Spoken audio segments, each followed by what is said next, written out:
Welcome to Every Album Ever with Mike and Alex. My name is Michael Mansour, and I'm joined, as always, by my lovely, wonderful, tall co-host, Alexander Volz. Say hello. Still tall. Still tall. Never going to stop. No, never going to stop. Never going to shrink. This is Every Album Ever, the podcast where we listen to every single album in the world, one artist at a time. That's a new discography, more or less, per episode. And today we will be discussing the 13th floor elevators. Break out your acid and your mushrooms and your marijuanas. It's going to be a good time. Oh, it's going to be a real fun time. Before we jump into that, if you'd like to help us out, subscribe on youtube.com/everyalbumever, Apple Podcasts, leave a 5-star review, tell a friend, review, you know. Wait, what did I say? Did I say 5-star review? I think you did. I take it back. Don't do that. Spotify, tell a friend, send clips and share and do all that. It would help us a great deal. You can also follow me on Instagram at Pope Jesse Ventura and Alex at Mother Puncture. And as usual, there will be a Spotify playlist on the 13th floor elevators. You should find a link in the description of wherever you're listening or watching. We got playlists associated with pretty much every episode. You can find them all at everyalbumever.com, all that. Please also, if you'd like to join our Patreon, patreon.com/everyalbumever. There we have bonus episodes. You get earlier access to certain episodes. You get, little perks here and there. It's fun. It's cool stuff. Don't do it though. But if you'd like to do it, we love it.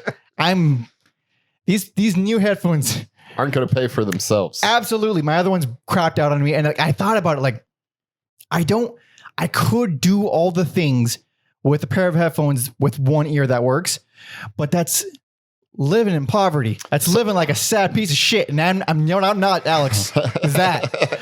Sometimes you got to treat yourself, not as dire, but I did something similar with gaming headphones recently. Really? Where I probably shouldn't have, but fuck it. The other ones are getting gnarly. Mm-hmm. This is going to be in slight debt forever. This is the way it is. Actually, speaking of the Patreon, I just recorded. Is it out already? Yeah, it's out. Episode with me and John, our buddy John Bowers. He's also my Twitch partner. We talked. The goal was to okay, no music this time. Twitch. Yeah. That didn't last that long. No. I'm not good at one topic podcasts. No. It just goes all over the place. Yeah. So next time it will be back with Alex. Maybe we'll do a kind of alternating thing. Whatever. It's just, it's fun stuff. It's not, it's also fun to not be abiding by a schedule or rules or PC words. We say some horrible things. And that's why it's behind a paywall. But...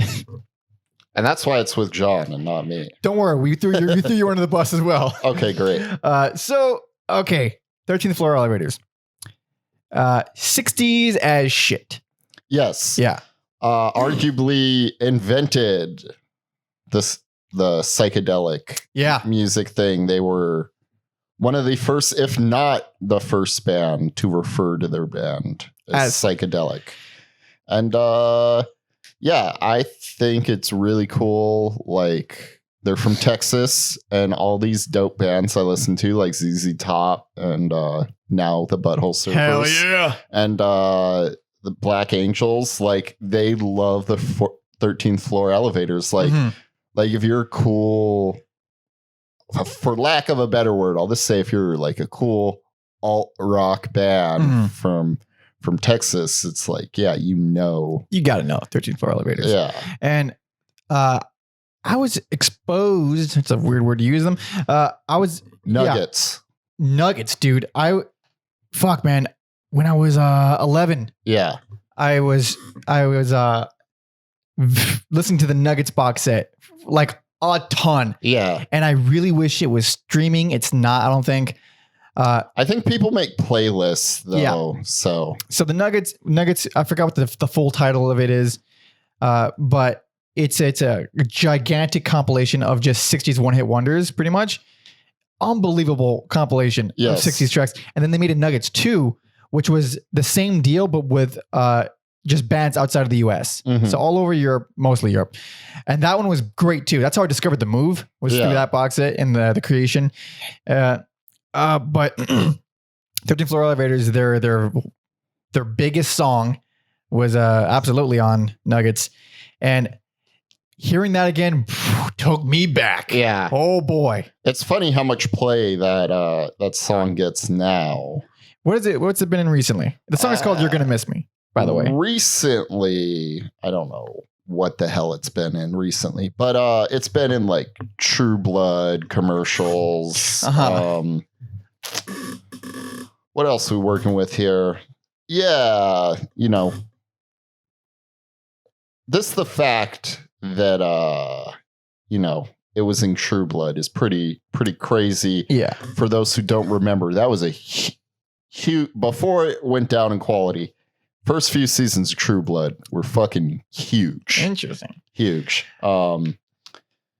And yeah, it's just I wish the documentary was streaming. Yeah, I was looking for it, but I couldn't find it. Yeah, it's much like what other fucking bands? All the bands, much like other bands we've talked about. It's one of those things where like I know I've seen the documentary, but it's been so long that. So yeah, the documentary is also called "You're Gonna Miss Me." I really wanted to watch it, but I would listen, man. I just spent too much money on headphones that I can't afford.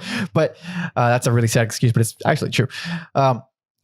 So Roky Erickson, the main dude, well, not the main dude, but like the singer, guitar player for 13th Floor Elevators. Is it pronounced Rocky or Roky? I think it's Rocky. Rocky. Yeah, I believe it's Rocky. It's like a combination of his first and middle name, Roger something with a K.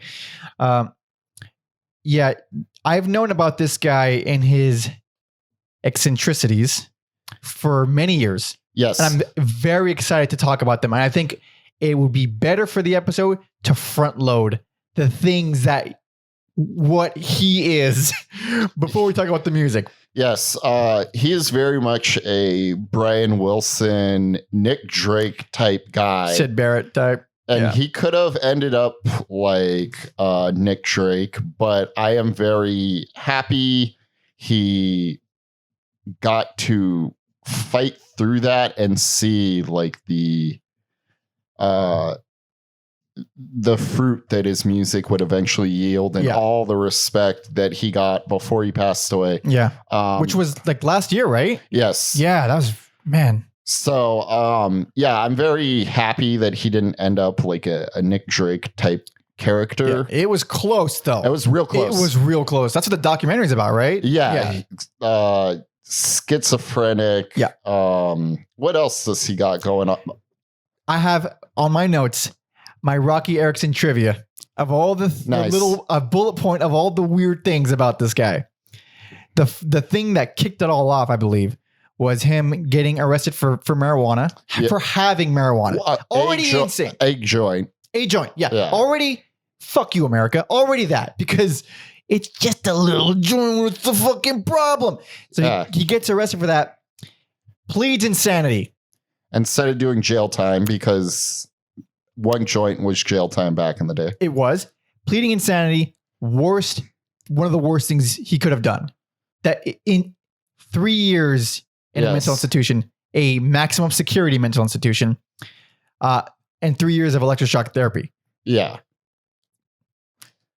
Come on. That's a horse. Yeah. That's literally the show American Horror Story. That is literally Cuckoo's Nest. Yeah.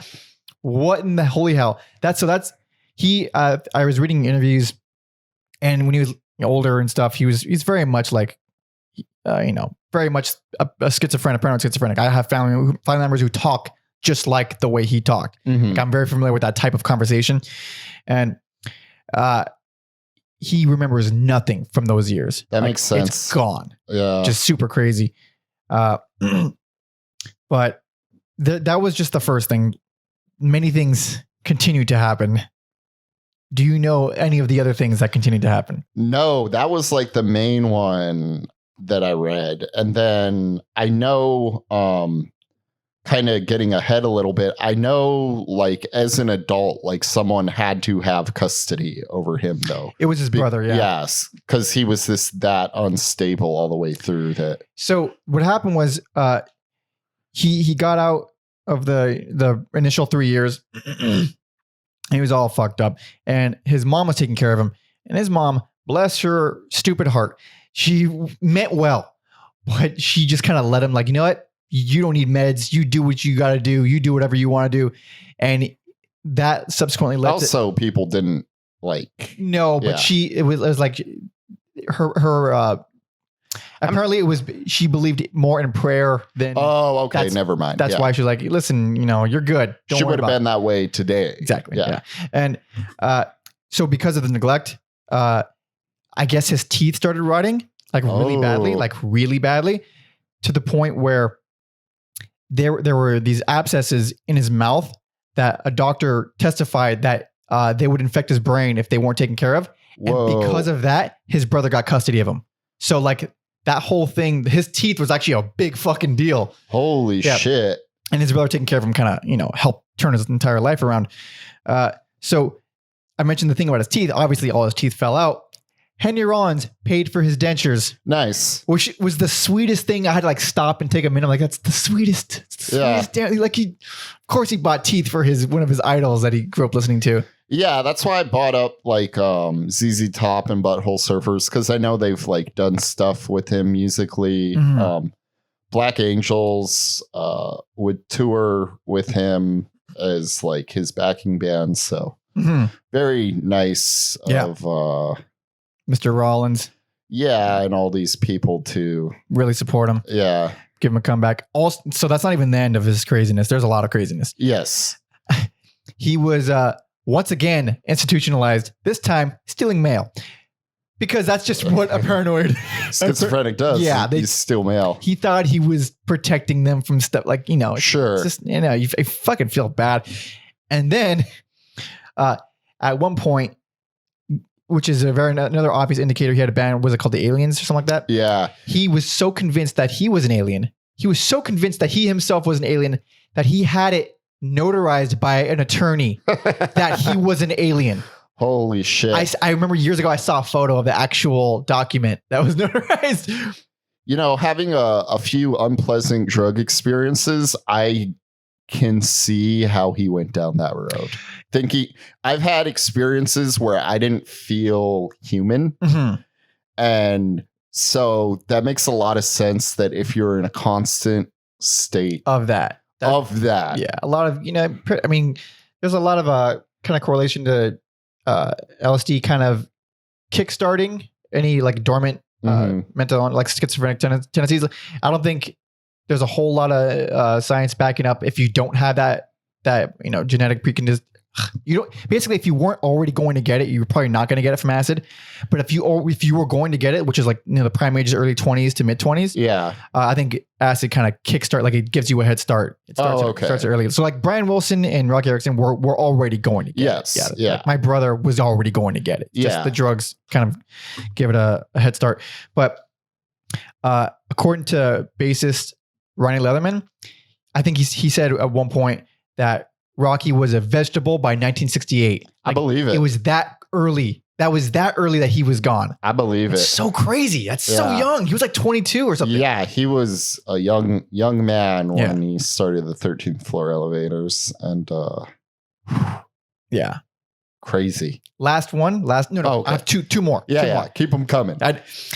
After his when he was in the hospital, he formed a band called the Missing Links, where he was the only member of the band who did not kill someone. Lovely. What?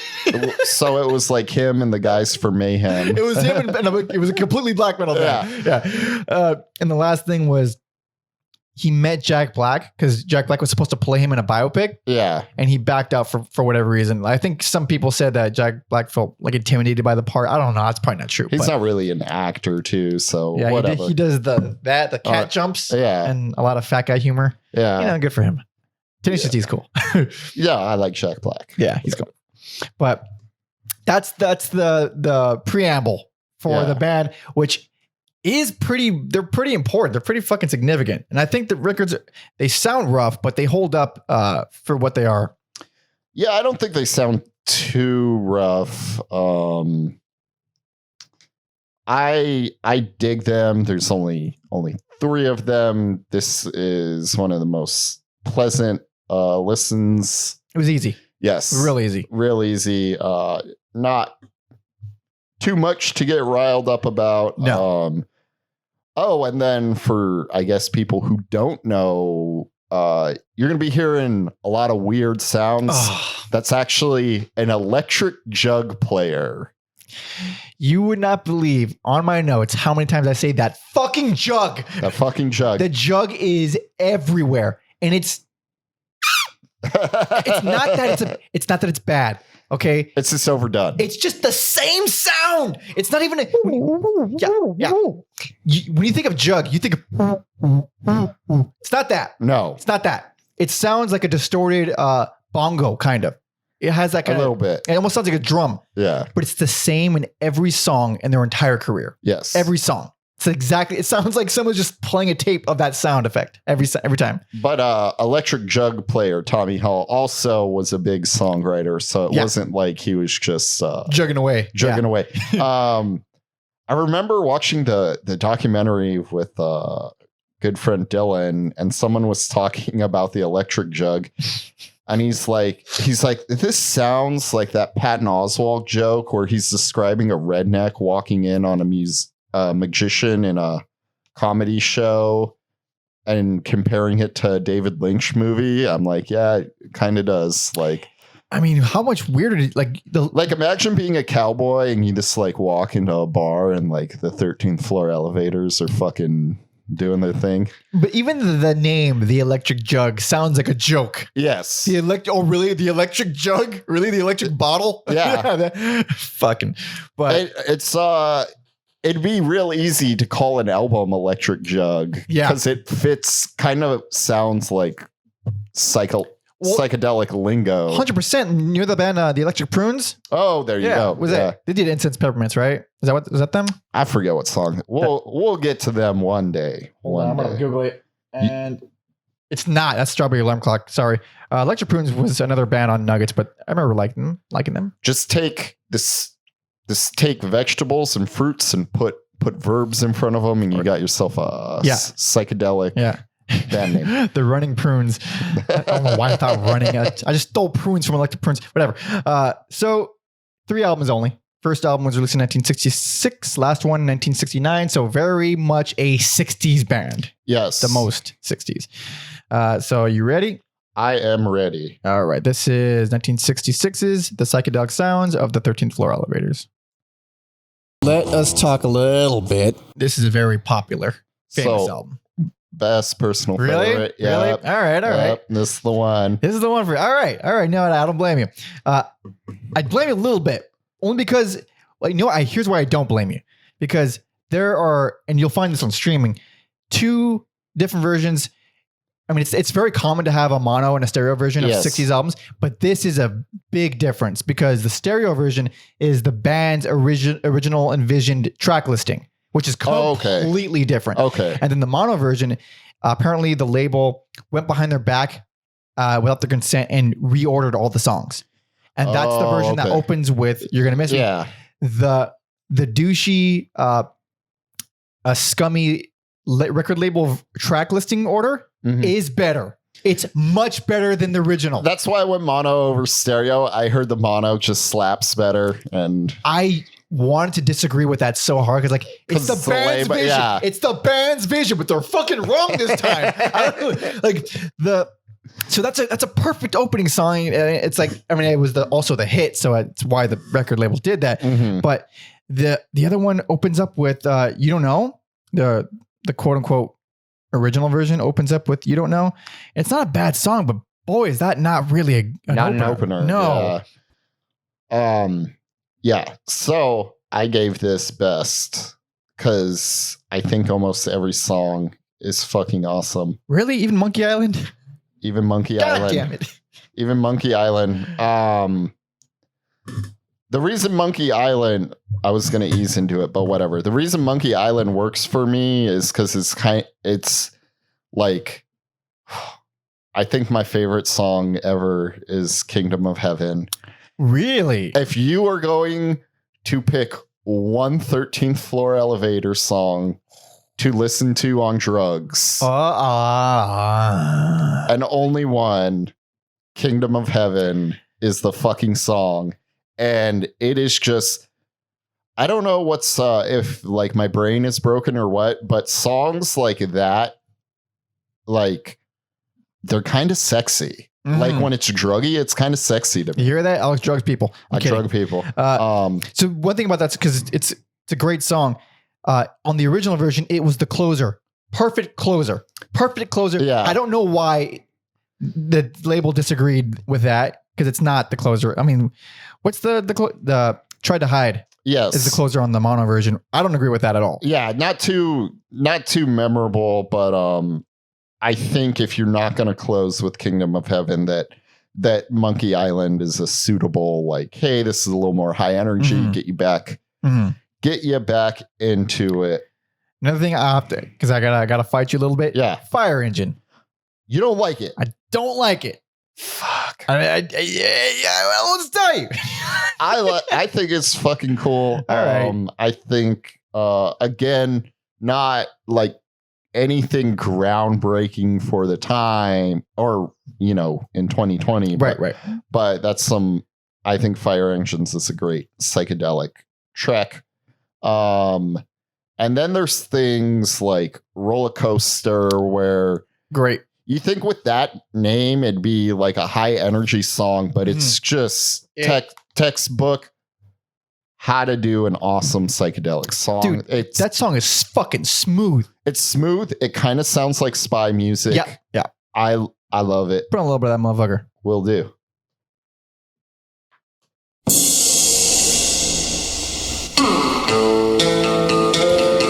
Also, this is track 2 on the mono version. Yet again, another reason why that version's better. Yeah. Like, all the best songs, in my opinion, are way at the beginning. Yeah. Like, that's like, yeah, dude. It's so fucking strong.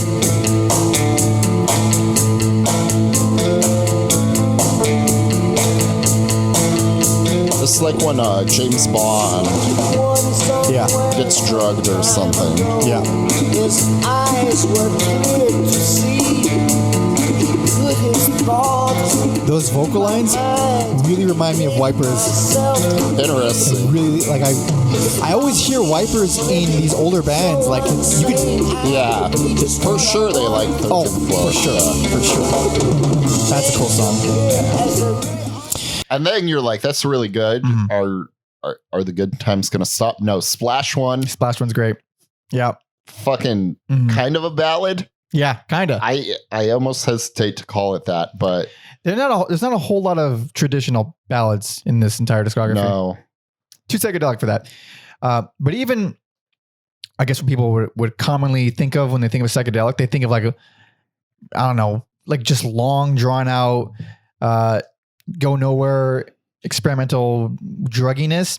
That's not what this is. These are songs. These are pop songs, most of them, except for something like Kingdom of Heaven. But yeah, they are pop songs. If you stripped away all the like drugginess and the electric jugs, like I said, you could picture a Yardbirds, the Kinks, early Rolling Stones doing some of this stuff, but they fucking didn't. Actually, put on Monkey Island, because just to give a clear example of the electric jug, because it's on everything, but it's more prominent. Yeah.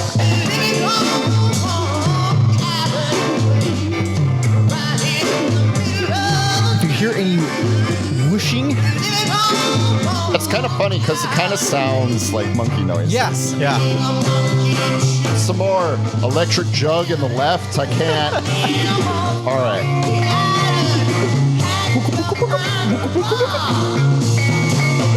Yeah, it's like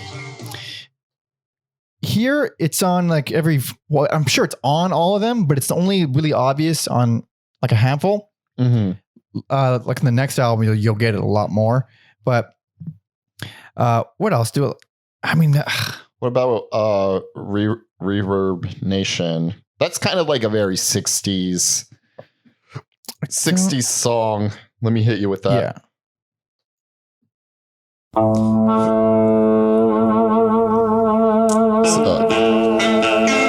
It's a quick 240. Oh yeah. This is a 60s rock song.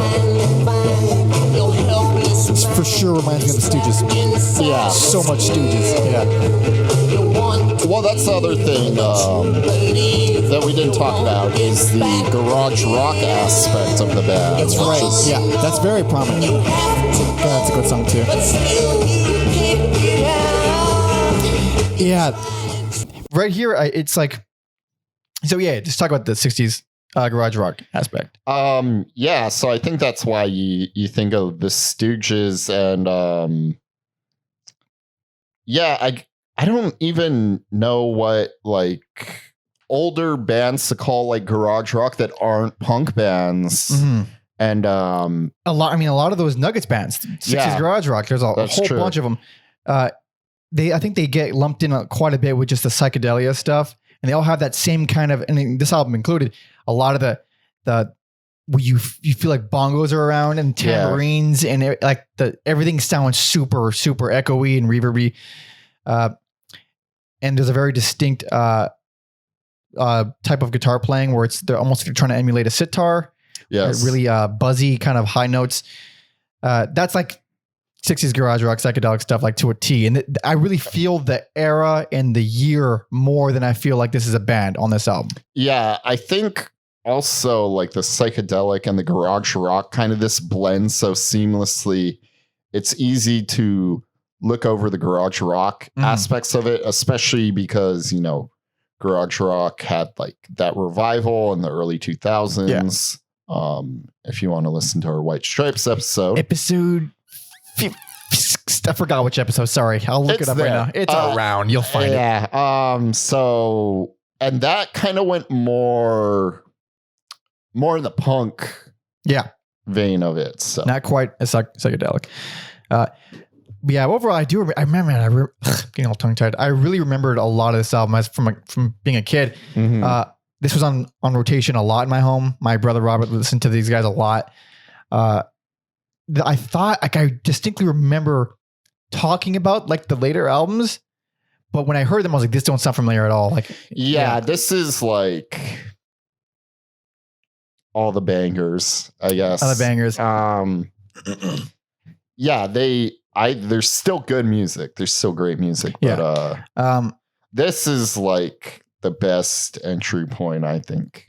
Especially to like 60s garage rock in general. It's pretty hard to top. It's not a big leap from like the Beatles' White Album or Pink Floyd to this. This is very much accessible to normal people. I think accessible, not nearly as refined or clean as that. It's a lot dirtier. It doesn't sound as good production wise. That's kind of what I like too, though, because I remember kind of getting bored with the psychedelia stuff and just like, and then hearing a band like this or Hawkwind, and it just like gives it some edge.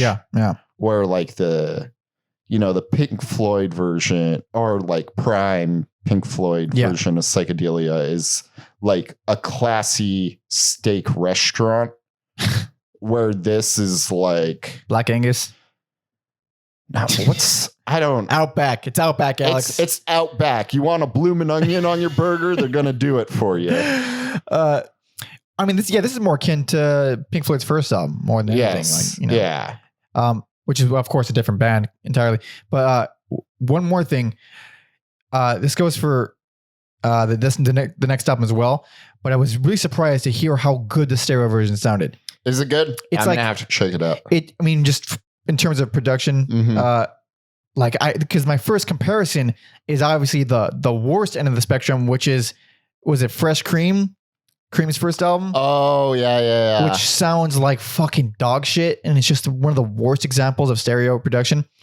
And this, like, there's not too much craziness. Like everything sounds like it's panned where it should be. Yeah. But Alex's best personal favorite, a beloved and classic and all that stuff. But now we're on to the second album. This is 1967's Easter Everywhere.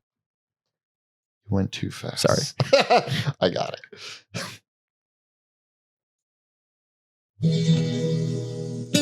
I hate my computer. Wrong song. There we go.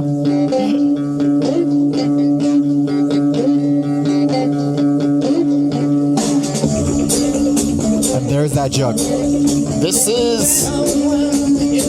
I don't know if krautrock existed yet. Oh. This is the most krautrock song ever. It's very krautrock, yeah. Because it goes on for 8 minutes. It's 8 minutes, but it's fucking great. It's so good. I was trying to refresh my, get a refresher on the way over here, and 50% of the drive was just this song. Yeah? Yeah, because it's just so long. Yeah. Also here, Roky sounds kind of... It didn't sound that different from their last album, but... It's not as mean. Yeah, he's way more singy. Yes. For better and for worse. But this is like a... Man, hold on. I'll finish my thought after.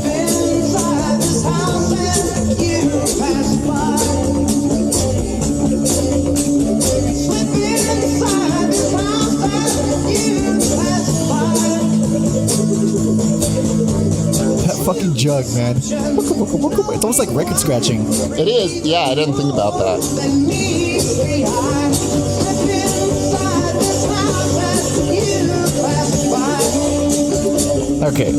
Okay, so what I was saying about wait, shit. I made it a point to remember what I was going to say, and then I said that stupid record scratch, and it's gone. It's gone. It's gone. You lost it. Best personal favorite. I don't hate that. I like this album. And actually, no, I kind of remember what I was going to say.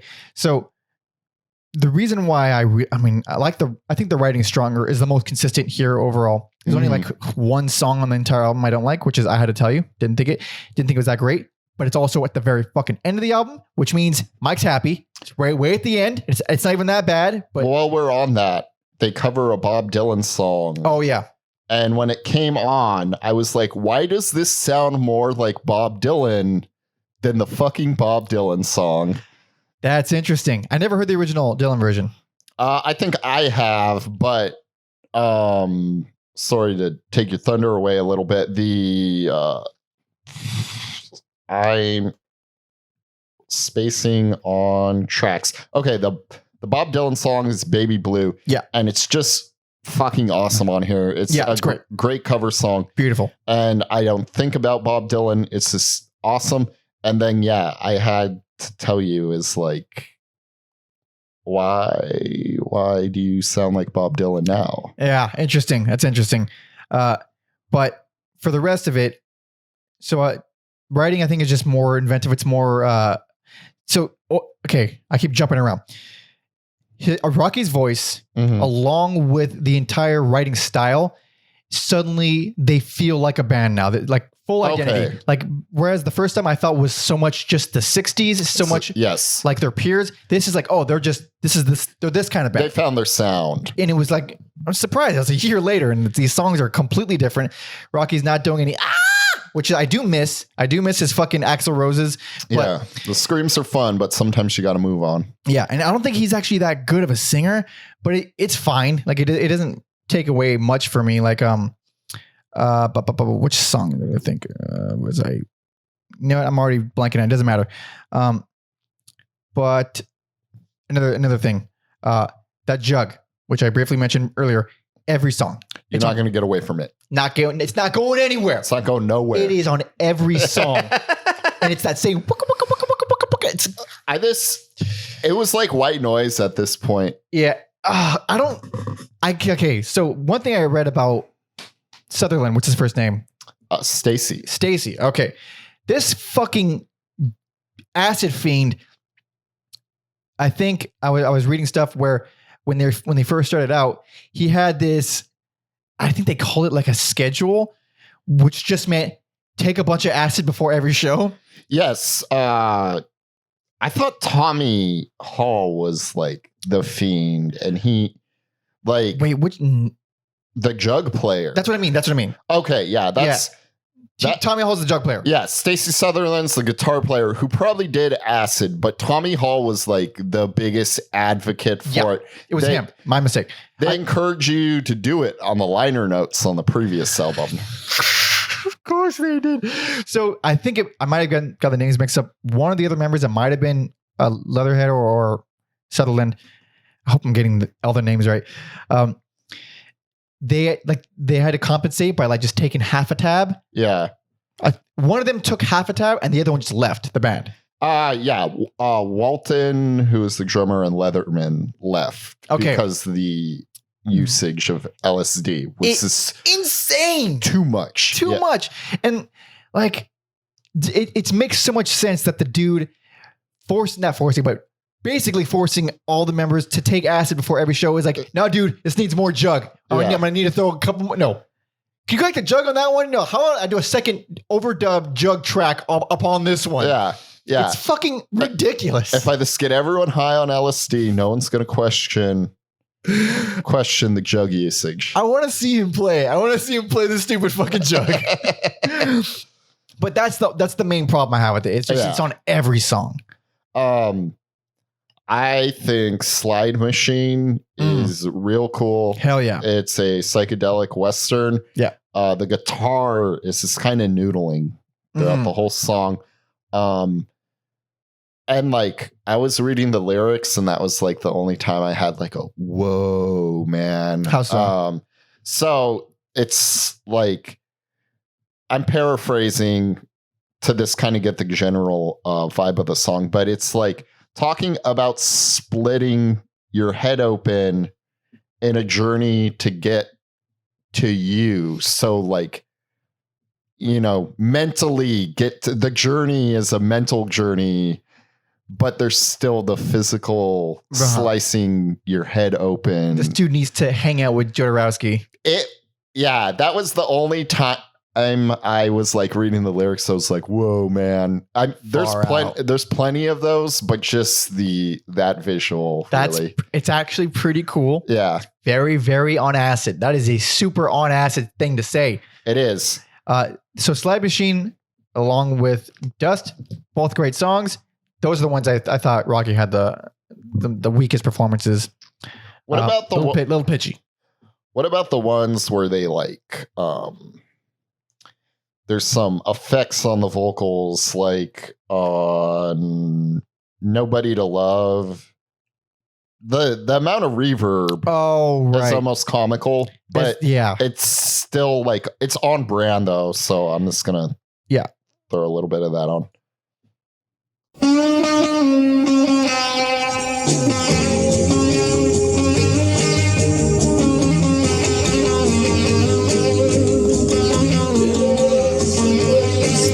Yeah, he sounds like he's in a tube. Yeah. That's almost like, and those guitar lines are so psychedelic. It is.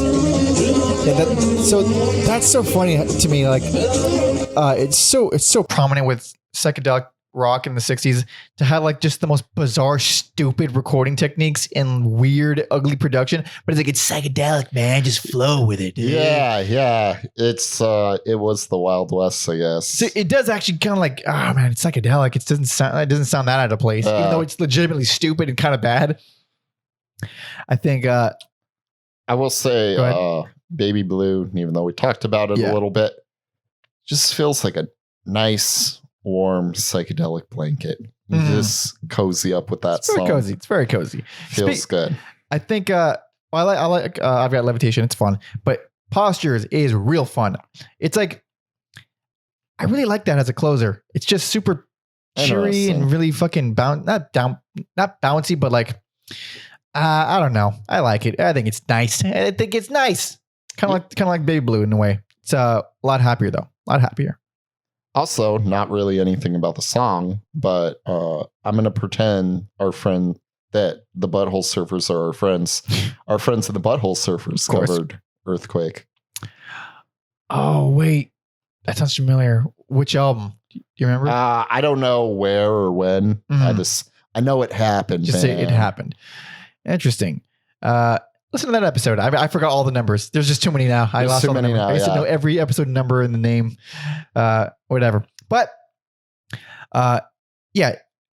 I mean, if you're cool with 60s production, there's no reason you shouldn't enjoy this. It's pleasant as shit. Yes. Solid garage rock. Yes, very. It's so weird because, like, I think I started listening to them when I'm like out of high school. and it's just like part of my music vernacular. And it's weird to talk about these like obscure bands, having listened to them for decades, and it's just like the same way, you know, I guess normal people would talk about Zeppelin. Oh, right. Yeah. That's exactly how I feel about these guys too. Yeah. Yeah. I used to talk to I mentioned this, I think in the Beefheart episode, maybe, or maybe it was been a long time, that I like bonded with my sixth grade, I had two teachers in sixth grade, one for like math, English, and something else. And the other one had, you know, science, yada, yada, yada, whatever. Anyway, one of those teachers, I bonded with him over 60s music, and Captain Beefheart. Like, he found out this fucking 11-year-old like Captain Beefheart. He's like an old guy too. Yeah. And he's like, oh shit. And we would just talk about like nuggets pretty much. So did someone come in with a restraining order? Like, you can't listen to Beefheart and be around children. Here's the funny thing. You want to hear something fucking crazy, everybody? Fucking crazy? That same year when I was 11. Yeah. So I'm telling you how I'm bonding with this teacher over this crazy music, this older guy. And I told you I had two teachers, right? Yeah. Well, the other teacher got busted for child molestation. The other one, not the one I was talking to, the other one. Not the guy who listens to Captain Beefheart. And talks to children about 60s psychedelic music. The normal guy. Exactly. Those are the ones you got to be careful for. Yes. That's a real story. That really happened. Yeah, we wear our freak flag openly. Yeah, we got nothing to hide. Oh, God. Oh, the trauma. Great album, though. Best personal favorite for me. I'm surprised I didn't hear it growing up. Surprised. Interesting. Yeah. But we have one left. Yes. And that brings us to 1969's Bull of the Woods.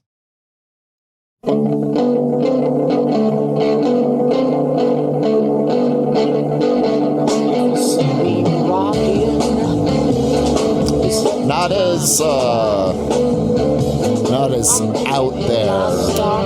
That's great. Still a good song though. I mean, the production on this album is not. It's rough, strange, and there's a reason for it. But no tracks. What's ugly is wrong, so I'm just living on. I hear you talking. I feel like there's some horns in the background that if they were this like bring them up a little. A lot of burying is on this album. You can't hear a lot of things. Yeah, they're all horns. It's so faint. It's so faint. Yeah, I'm gonna assume this is like the remastered version too, and it's just like, I think we can do better. Maybe. You gotta remix it. You gotta find the mixes. Yeah.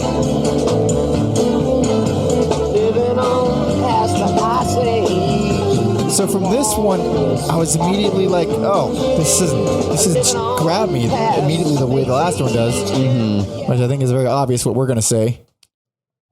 Worst, least favorite. Worst, least favorite. I don't think it's an awful album though. No, it's not terrible. It's just, it's the least consistent. And also, they got blues songs on there. What is Mike K? He hates some blues. So the band broke up in 68. This came out 69. Mm-hmm. Nice. We're almost there. We're almost at 69 episodes. Oh, have I got something cooking for you guys? Indeed.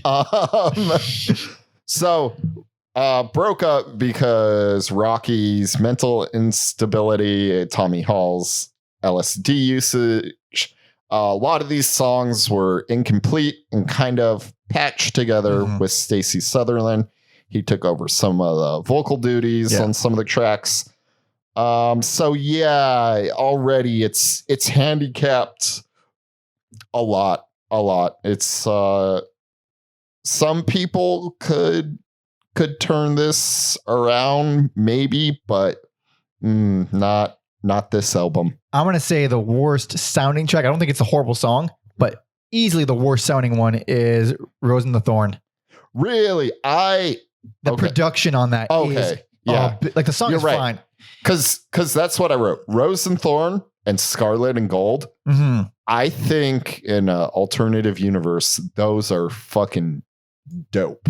All right. I like those songs a lot, but I agree. The production does bring it down a lot. This is an album with already bad production. And those like, whoa, these are really, really bad. No, or that one. The one. I think like those are excellent songs. It's really hurt by the production. Those two.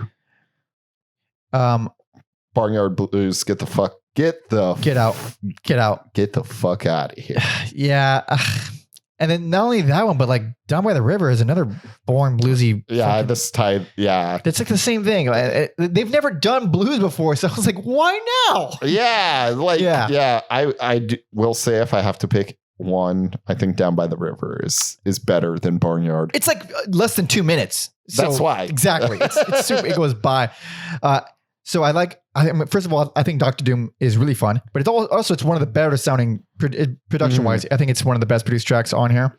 I wanted to like Dr. Doom because I like the character. I think it's just okay. It's fine. It's not as good as some of the other albums, but With You uses, I believe you can do a side by side to prove me wrong. Yeah. I think it uses the exact same chord changes as You're Gonna Miss Me.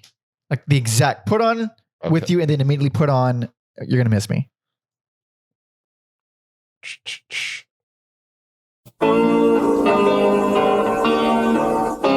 I can hear it already. Okay. But for our listeners, I will. So just that intro. I'm just going to abruptly throw this on. I mean, that's pretty identical. It's just kind of slowed down. And change the rhythm. And when the instruments come in, it becomes a different song, but it's the same chords, which I thought was like, that's lazy, man. You're already repeating yourself after 3 albums. But then again, LSD and mental illness. I think May the Circle Remain Unbroken is the best fucking closer they've ever done. Yes. I love it. Not only is that a good closer, that's like a suitable like last song for them ever. Chillingly beautiful. Yeah. It's so good. Oh man. Hell of a goddamn closer. That one kind of ended up working in their favor. A stronger song on here, I think. Street Song. Yep. It's almost like the end of the album works a little better than the front half. Yeah. That one, like halfway through, it just takes a fucking hard left turn, turns into a different song. I was very excited by that. Yeah. And then I brought it up on the first song, but you could tell they were kind of messing with some horns, like Never Another. It's so crazy. There's these like dope horns that I'm for, and then they don't really come up again. Let me see. I didn't timestamp it, but I'm assuming it's early in the song. So I'm going to throw a little bit of that on. Alrighty.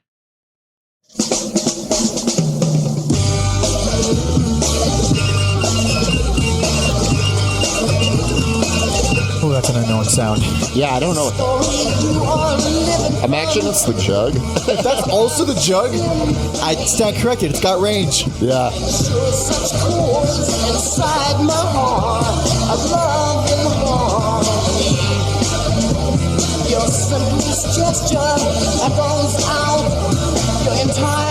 The jug on this sounds like water in the background. It sounds like you're underwater. Well, it sounds like, being underwater. I prove on yours, changing mine. That's pretty groovy. That's funky as fuck. It's fun. But yeah, it's just like right here, and then they just abandoned it. Yeah, that could have been really fleshed out. I mean, it couldn't have given the background of this album, but it should have at some point. Also, I feel like Stacy is a little more like Big Star. Like I got some Big Star vibes. Interesting. Not as good. Not as good. Not as good as Big Star, but still. Yeah. Interesting. They're all short albums. Yeah. This is like 35 minutes. And even then I was like, this is not paced well. I feel like I'm sitting here a long time. Weird note about me. It's the only 13th Floor Elevators album I own, not because I don't want the other two, but sometimes when you're like buying records, you just take what you can get. All right. That's interesting. Yeah. The one I own for some reason. Nice, Alex. Good job. Yeah. Yeah, it's not. Yeah, again, it's not the worst out. But if you're gonna start anywhere, you probably you already heard us talk about the good stuff. You have to pick a worst. Yeah, I'm not gonna go back to this one. That's why it's worst. I am probably gonna go back to the other two for sure. The second one, especially for me. But yeah, you can hear the problems in the lives of the people in this album for sure. Poor Stacy, just trying to make it work. I know. So obviously this comes out posthumously. What happens between 69 and 2005? Well, I guess we covered a lot of the Roky Erickson stuff for sure. Yeah, and then the other guys didn't really they kept playing music, but didn't really do anything noteworthy. And then of course Tommy Hall ended up being Scientologist because of course he fucking did. So much perfect sense. Oh my god, that's literally the only thing that you could be. Like him and a Rocky, that's all you could be. You literally think you're aliens. Of course. Yeah, it's very appealing. It's almost made for them. So yeah, we covered the saga of Rocky a little bit, but like I said, it was dope. Once his brother started taking care of him, he started getting his shine on, started, interacting with, the ZZ Tops. Yeah. I'm talking about ZZ Top like it's one person because it is. It's just one giant beard. He got to play Coachella, which is fucking awesome. Insane. Yeah. Fucking great for him. Like I said, 2008 went on tour with the Black Angels, one of my favorite stoner psychedelic rock bands that are still going today. And then they 13th Floor Elevators, one show. Really? 2015. Oh, wow. With Tommy Hall, Walton, Leatherman, but no Sutherland? No Sutherland. Why, he just said no, or was he dead? I don't know. They don't have why he didn't partake. Let me see if he has a Wikipedia page and we can see. It's actually pretty encouraging to know that he died comfortably, or he was I don't know which year it was. It might have been the early 2000s where he finally sorted out the issue with all the backed up royalties. Yeah, and he started that song, the hit was that's fucking money, dude. Yeah, that's money. Yeah, and I'm glad the festivals were and this Coachella, guy. Oh my god, that alone had to pay a good amount of money. Hopefully, yeah, I'm glad he was in a good enough state of mind that a new generation got to experience. Yeah. How did he die? I didn't look into it when it happened. Oh, that's right. Wasn't it wait. It was not made public. That's right. I'm thinking about it. Is there even a known cause of death? I don't think there is. No, that's what I mean. His brother just said Rocky died. And that's it. Yeah. And to this day, no one knows how he died. That's fucking weird. I don't think it's weird because he's not a rock star. There's still a level of privacy that can be. I think that's so. I can't think of any other instance where a musician died and we don't want to talk. We don't want to say how he died. Was it really embarrassing? I don't understand. Did he slip somewhere? What's the fucking deal? Yeah, I don't know.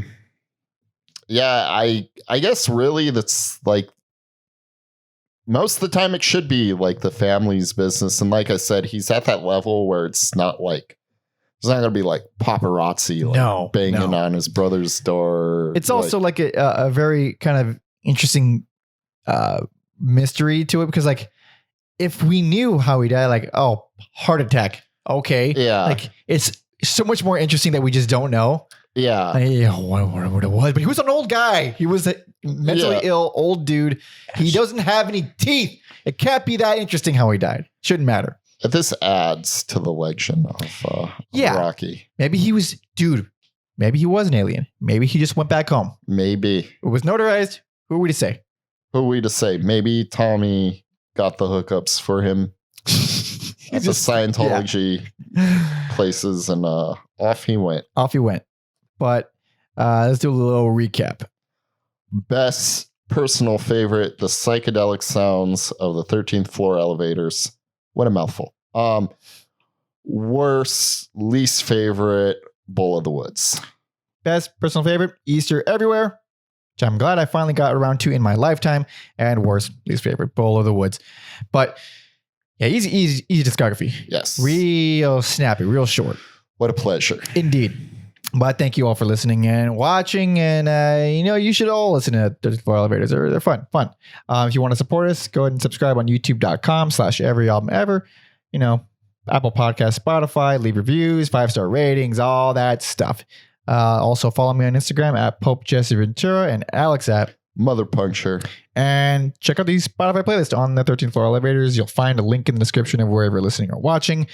Send emails to everyalbumever@gmail.com. Suggestions for artists, thoughts, love. And then, of course, join the Patreon if you would like. Bonus episodes, early access to stuff, whatever. Patreon.com/everyalbumever. Okay. Last song. What are we doing? You know damn well what we're doing. I think I do. Because the kingdom of heaven is inside you. It certainly is. Thank you all for listening and watching. See ya.